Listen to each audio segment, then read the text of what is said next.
मीशो पर product cell हो रहा है, ऑर्डर्स भी आ रहे हैं, फिर भी प्रॉफिट नहीं बन रहा है। अगर हाँ तो दिक्कत प्रोडक्ट में नहीं है, आपकी प्राइस कैलकुलेशन में हो सकती है। So hello friend, welcome back to my channel. बहुत सारे सेलर्स ऑर्डर्स देख के काफी खुश हो जाते हैं, सेल प्राइस देख के काफी खुश हो जाते हैं, लेकिन जब सेटलमेंट आता है तो लगता है अरे यार लॉस कैसे हो गया। असल रीजन ये है कि शिपिंग कमीशन और रिटर्न चार्ज प्राइस में इंक्लूड ही नहीं होते। इसी गलती की वजह से मीशो में काफी सेलर्स सेल कर भी लॉस फेस कर रहे हैं। इस वीडियो में मैं आपको दिखाने वाला हूं सिंपल और एग्जैक्ट सेलिंग फॉर्मूला, जिससे आप लॉस से बाहर निकल सकते हैं और अच्छा प्रॉफिट कमा सकते हैं अगर आपकी प्राइस कैलकुलेशन सही हुई तो चलते सीधा लैपटॉप स्क्रीन की तरफ और सीखते हैं किस तरह से हमें प्राइस कैलकुलेशन करनी है। इस एक्सेल सीट का लिंक मैं आपको डिस्क्रिप्शन में दे दूंगा, आप डायरेक्ट वहां से इसे डाउनलोड कर सकते हैं और अपने नंबर्स चेंज करके आप एग्जैक्ट सेलिंग प्राइस अपना निकाल सकते हैं। सो फ्रेंड, ये सीट आपको डिस्क्रिप्शन में मिल जाएगी, वहां से सीट आप डाउनलोड कर लीजिएगा। नंबर आप अपने अकॉर्डिंग जैसे चेंज करेंगे, सारी सीट पे फॉर्मूला लगा हुआ है, आपके अकॉर्डिंग वो सारी की सारी चीज़ें चेंज हो जाएंगी। बट अपने अकॉर्डिंग आप नंबर डालें, उससे पहले इंपॉर्टेंट है कि आप एक बार इस कैलकुलेशन सीट को समझ लो, तो ज़्यादा बेटर अंडरस्टैंडिंग हो पाएगी कि कहाँ पे कौन से चेंजेस करने हैं। तो आप इस एक्सेल सीट में देखोगे, यहाँ पे 3 चार्ट दिखेंगे आपको, फर्स्ट, सेकंड एंड थर्ड। तो हम फर्स्ट वाले से स्टार्ट करते हैं, Meesho selling price calculation chart से। सपोज हम यहाँ एक एग्जांपल लेके समझ रहे हैं, हमारा एक प्रोडक्ट है, उस प्रोडक्ट की कॉस्ट है 100 रुपीज़। तो हमने फर्स्ट लिया है प्रोडक्ट कॉस्ट विद GST, तो 100 रुपीज़ का हमारा प्रोडक्ट हो गया। और जो हमारा प्रोडक्ट पे जो GST परसेंटेज लगता है वो लगता है 18% का। तो हमारा 100 रुपीज़ प्लस GST कॉस्ट मिला के यहाँ पर हमारा जो कॉस्ट हो गया 118 रुपीज़ हो गया। सेकंड कॉस्ट हम जोड़ लेते हैं पैकेजिंग कॉस्ट। पैकेजिंग कॉस्ट आपको आपके अकॉर्डिंग पता होगा क्या होगा, जैसे आप यहाँ पे नंबर चेंज करेंगे तो आपके अकॉर्डिंग हो जाएगा, सेलिंग प्राइस आ जाएगा। बट मेरी जो कॉस्टिंग लगती है वो लगती है पैकेजिंग की 10 रुपीज़, तो मैंने यहाँ पे 10 रुपीज़ ले लिए। थर्ड कॉस्टिंग है शिपिंग कॉस्ट विद GST। अब बहुत से लोगों को, बहुत से मीशो सेलर्स को ऐसा लगता है कि शिपिंग कॉस्ट तो मीशो में फ्री है, तो हम मीशो हमसे कुछ चार्ज नहीं करती। बट जब अगर कोई प्रोडक्ट आप 100 रुपीज़ का लिस्ट कर रहे हो मीशो पे, तो मीशो क्या करती है, उस प्रोडक्ट पे जो सेलिंग प्राइस दिखाती है कस्टमर को 180 रुपीज़ या 160 रुपीज़ दिखाती है, वो आपसे ना लेके शिपिंग कॉस्ट कस्टमर से लेती है, और जो आपका सेलिंग प्राइस होता है उस सेलिंग प्राइस पे GST चार्ज करती है, तो जो कि 18% होता है। अब शिपिंग प्राइस अप्रोक्सीमेटली 60 रुपीज़ से लेकर 80 रुपीज़ के बीच में होता है, तो इनका 18% समथिंग 13.5 ही आएगा, या इसके आसपास जो भी होगा 14% आसपास, आप इतना मान लीजिए कि रेंडमली ये मान के चलिए कितना आते जाता है। ठीक है, अब इस प्रोडक्ट पे मैंने अपना मार्जिन रख लिया, मार्जिन विद GST। 100 रुपीज़ का प्रोडक्ट पे मैंने 50 रुपीज़ का मार्जिन रखा। तो हम जो मार्जिन अर्न करते हैं, जो हमारा मार्जिन होता है, उस मार्जिन पे हमें GST भी पेड करनी होती है गवर्नमेंट को, तो हम वो भी इसमें इंक्लूड कर लेते हैं। तो 18% GST का हमारा प्रोडक्ट है, तो 18% हमें पेड करना पड़ेगा। तो 50 रुपीज़ का जो 18% GST होता है 9 रुपीज़ होता है, टोटल यहाँ पे 59 रुपीज़। अभी हमारी पूरी कॉस्टिंग हो गई कि अगर हमारा 100 रुपीज़ का प्रोडक्ट है और अब उस पर हम अपना 50 रुपीज़ का मार्जिन रखते हैं और मार्जिन रख के इसे सेल करते हैं, तो जो हमारी जो सेलिंग प्राइस होगा वो होगा 200 रुपीज़। अभी इसके अकॉर्डिंग ये बेसिकली न्यू सेलर्स के लिए, जिन्होंने अभी कोई प्रोडक्ट लिस्ट ही नहीं किया है, या वो जानना चाह रहे कि मैं किस तरह से अपना प्रोडक्ट लिस्ट करूँ, उसका सेलिंग प्राइस क्या रखूँ, तो ये उनके लिए है। ठीक है, बट जैसे ही वो न्यू सेलर को सेल करेगा, 10, 15, 20 यूनिट सेल करेगा, उसके बाद उसके पास कुछ रिटर्न्स भी आएंगे, वो ऐड पे भी एक्सपेंस करेगा, तो उन सारी कॉस्टिंग को कहाँ मैनेज करेगा? वो सारी कॉस्टिंग, वो सब भी तो एक तरह का एक्सपेंस है जो उसे मैनेज करना होगा, जो उसे अपने पर यूनिट के अकॉर्डिंग, पर अपने सेल्स के अकॉर्डिंग उन चीज़ों को अपने प्राइस में एड ऑन करना होगा। तो नीचे के जो ये कॉलम आपको दिख रहे हैं, customer return cost, courier return cost, ad cost और रिटर्न डैमेज कॉस्ट, तो इन सबको भी हमें पर यूनिट के अकॉर्डिंग मेंशन करके ही अपना सेलिंग प्राइस निकालना है, अदरवाइज हम लॉस में रहेंगे। और मोस्टली 90% मीशो सेलर्स इसी चीज़ में लॉस में रहते हैं। सो इसको समझ लेते हैं। यहाँ पे देखिए, कस्टमर रिटर्न कॉस्ट मैंने 11 रुपीज़ लिए। कैसे लिए ये आपको मैं सेकंड और थर्ड चार्ट में जब ये आपको बताऊंगा तो आपको समझ में आ जाएगा कि मैंने 11 रुपीज़ क्यों लिए। कोरियर रिटर्न कॉस्ट RTO मैंने 3.5 रुपीज़ लिया है, क्यों लिया ये भी आपको भी सेकंड चार्ट और थर्ड चार्ट को समझने में पता लग जाएगा। एड कॉस्ट है, एड कॉस्ट जो मेरी पर यूनिट 37.5 रुपीज़ है। एक सेल पे एक ऑर्डर्स पे मैंने इतना एक्सपेंस होगा एडवर्टाइजमेंट में। और जो फोर्थ ऑप्शन है वो है रिटर्न डैमेज कॉस्ट, मैंने लिया है 2.5 रुपीज़। ठीक है, उसके बाद हमारा जो फाइनल प्राइस आया है वो है 255 रुपीज़। मतलब अगर मैं कोई प्रोडक्ट 100 रुपीज़ का परचेज कर रहा हूँ विद GST 118 रुपीज़ का, तो मुझे उस पर 15 रुपीज़ का मार्जिन, 50 रुपीज़ का प्रॉफिट कमाने के लिए मुझे उसका जो सेलिंग प्राइस रखना पड़ेगा वो 255 रुपीज़ रखना पड़ेगा। कैसे रखना पड़ेगा अब वो समझ लेते हैं आगे। अब हम आ जाते हैं सेकंड चार्ट पे। सपोज मैंने प्रोडक्ट लिस्ट कर दिया। अब प्रोडक्ट को लिस्ट करने के बाद मैंने उस पर एक एडवर्टाइजमेंट चलवाई। अब एडवर्टाइजमेंट पे मैंने एक्सपेंस किए 3000 रुपीज़। एडवर्टाइज एक्सपेंस कॉस्ट में मुझे जो आए 3000 रुपीज़ मैंने एक्सपेंस किए, और जो मुझे टोटल ऑर्डर रिसीव हुए उस एक्सपेंस पे वो हुए 100 ऑर्डर रिसीव। 100 ऑर्डर में से जो सक्सेसफुली डिलीवर्ड हुए कस्टमर को, वो हुए 18 ऑर्डर, उसके बाद 20% हमारा रिटर्न आ गया। तो अब हमारे पर प्रोडक्ट एड एक्सपेंस निकालने के लिए हमने सीधा इसे डिवाइड कर दिया, 100 को डिवाइड कर दिया 80 से, तो जो हमारी पर प्रोडक्ट एड एक्सपेंस है वो निकल कर आ गया 37.5 रुपीज़।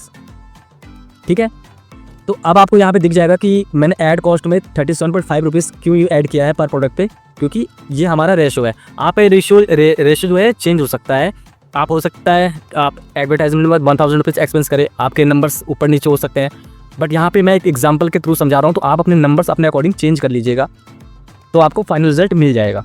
तो अब सेकंड वाले चार्ट से तो हमें सीधा सिंपल सा समझ में आ गया कि हमारी जो ऐड पे एक्सपेंस हुआ है उसके अकॉर्डिंग हमारे पर प्रोडक्ट पे क्या कॉस्ट आई है एड्स की, तो ये यहाँ पे क्लियर हो गया। अब बच गया हमारे ये 3 point, customer return cost, courier return cost and return damage cost. ठीक है, अब ये मैंने कहाँ से निकाला है, इसके लिए हम आ जाते हैं थर्ड वाली सीट पे, पर ऑर्डर कॉस्ट कैलकुलेशन वाली सीट पे। अब देखिए, अब आपको ऊपर यहाँ जो 3 चीज़ें दिख रही हैं, courier return rate, customer return rate and damage product. ये जो मैंने परसेंटेज 15% लिया हुआ है, यहाँ पे 5% लिया हुआ है, यहाँ पे 2% लिया हुआ है, कैसे लिया हुआ है, ये आप अपना जब मीशो का सेलर पैनल ऑन करेंगे ना, तो मैं एक बार दिखा देता हूँ। ये देखिए मेरे क्लाइंट का अकाउंट है, इसमें मैं जब भी इनके रिटर्न में आता हूँ, रिटर्न में आके देखो, आप देखोगे इनके कस्टमर रिटर्न जो रेट है वो 15.29% है, कुरियर रिटर्न जो है 11.11% है। इसी तरह से आपके नंबर्स भी चेंज होंगे। तो अभी मैं एज ए एग्जांपल समझा रहा हूँ, तो मैंने कुरियर रिटर्न जो लिया है वो 15% लिया है, आपका वहाँ 20% भी हो सकता है, 5% भी हो सकता है, 10% भी हो सकता है। कस्टमर रिटर्न रेट जो है हमारा 5% है और डैमेज प्रोडक्ट रिटर्न जो है हमारा 2% है। ठीक है, ये जो नंबर्स है ये आपको आपके मीशो पैनल से मिल जाएंगे, रिटर्न वाले टैब में जाके आप वहाँ से नंबर्स अपने मेंशन कर लीजिएगा। अब हम आ जाते हैं courier return cost per unit. जो हमारा रिटर्न आया है, इस रिटर्न पे आपको यहाँ दिख रहा होगा 11 रुपीज़ मैंने लिए हुए हैं। कैसे लिए हुए हैं ये आप थोड़ा सा समझते हैं। देखिए, जब कोई भी कुरियर रिटर्न तो यहाँ पे मैंने 4 टैब डाले हुए हैं, package and other, RTO and delivered. तो उसी के बेस पे हमने इसका पर यूनिट का 3.2 रुपीज़ का ये जो अमाउंट है ये कैलकुलेट करके निकाला हुआ है। ठीक है, कुरियर रिटर्न कॉस्ट पे जब भी हमारा प्रोडक्ट को भी रिटर्न कुरियर में जाता है और वहाँ से आता है, तो उस पर एक हमारा हमने पैकेजिंग की होती है, तो पैकेजिंग का हमें तो लॉस होता ही होता है, प्लस थोड़ा सा एक्सपेंस, अदर एक्सपेंस भी मान लो, तो अप्रॉक्सीमेटली मैंने मान लिया चला 20 रुपीज़। अगर कोई प्रोडक्ट रिटर्न आ रहा है तो 20 रुपीज़ का एक्सपेंस हो ही चुका है उस पर, आप ये मान लीजिए। ठीक है, अब यहाँ पे है RTO and damage, RTO minus damage. अब आरटीओ में यहाँ पर 13 रुपीज़ क्यों लिया है मैंने, एग्जाम्पल, कुरियर रिटर्न कॉस्ट क्या है हमारी 15%। हमारे जो ऑर्डर्स गए थे 100 ऑर्डर्स हमें आए थे, 100 ऑर्डर में से जो हमें 15% कुरियर रिटर्न आ रहे हैं, तो 100 का 15% कितना होता है, 15 रुपीज़। ठीक है, डैमेज कॉस्ट हम अलग निकाल देते, इसलिए हम अपने डैमेज कॉस्ट इसमें से माइनस कर देंगे। तो यहाँ पे मैंने क्या किया, यहाँ पे ऑलरेडी फॉर्मूला लगा रखा है 15 - 2, तो यहाँ पे आ गया 13। ठीक है, सक्सेसफुली ऑर्डर डिलीवर्ड हुए हमारे 80, राइट। अब हमारा जो फाइनल प्राइस है जो यहाँ पे 260 रुपीज़ निकाला है, वो क्या किया मैंने, इसको मैंने मल्टीप्लाई कर दिया है 20 रुपीज़ पर पैकेजिंग, प्लस एक पे हमारी जो कॉस्ट आई 13 रुपीज़ की, मल्टीप्लाई करने के बाद 260 रुपीज़ आ रहा है हमारा एक्सपेंस। मैंने इसे डिवाइड कर दिया है, फाइनल प्राइस जो हमारा है 260 रुपीज़, इससे डिवाइड कर दिया है 80 रुपीज़ से, जो हमारे डिलीवर्ड ऑर्डर है उससे मैंने इसे डिवाइड कर दिया। तो जो पर यूनिट कॉस्ट निकल के आई वो निकल कर आई है 3.25 रुपीज़ कुरियर रिटर्न, जो आपको यहाँ पे दिख जाएगा। कुरियर रिटर्न कॉस्ट जो मैंने आरटीओ डाली 3.5 रुपीज़ डाली, कैसे डाली है एक बार मैं दोबारा से आपको समझा देता हूँ। 20 रुपीज़ मैंने पैकेजिंग का मान लिया, पैकेजिंग में अदर एक्सपेंस मान लिया, रिटर्न में आना जाना तो लगा रहता है, 20 रुपीज़ मैंने इसको ले लिया। ये 13 रुपीज़ मैंने कैसे लिया है, 15% हमारा कुरियर रिटर्न है। ठीक है, तो 100 ऑर्डर्स में से 100 ऑर्डर जो मुझे रिसीव हुए हैं, 100 का 15% होता है 15 रुपीज़।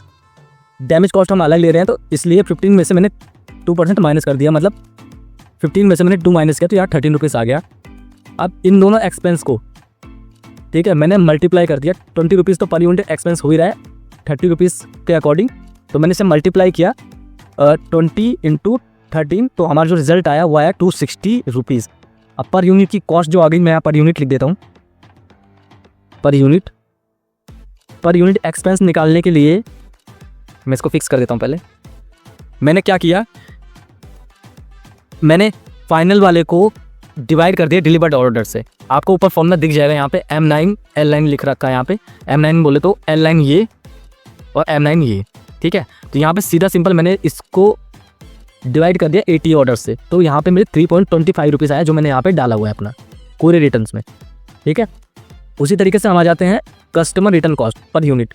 कस्टमर रिटर्न कॉस्ट, अब कस्टमर रिटर्न में क्या होता है, कस्टमर रिटर्न का जब भी हमें कस्टमर रिटर्न आता है, आप कस्टमर रिटर्न में देख सकते हैं कि आपके पर्टिकुलर प्रोडक्ट पे कस्टमर कितना का रिटर्न चार्ज कर रही है मीशो आपसे। कि कस्टमर रिटर्न तो वही उसी केसेस में आता है जब कस्टमर को आपका प्रोडक्ट पसंद नहीं आया है या रॉन्ग प्रोडक्ट आपने भेज दिया या किसी भी रीजन से कस्टमर ने उसे रिटर्न कर दिया ओपन करने के बाद, तो उसकी जो कॉस्ट चार्ज करता है अप्रॉक्सीमेटली 178 रुपीज़ मैंने लिया हुआ है यहाँ पे, बट इतना ही चार्ज करता है 180 रुपीज़ 160 रुपीज़।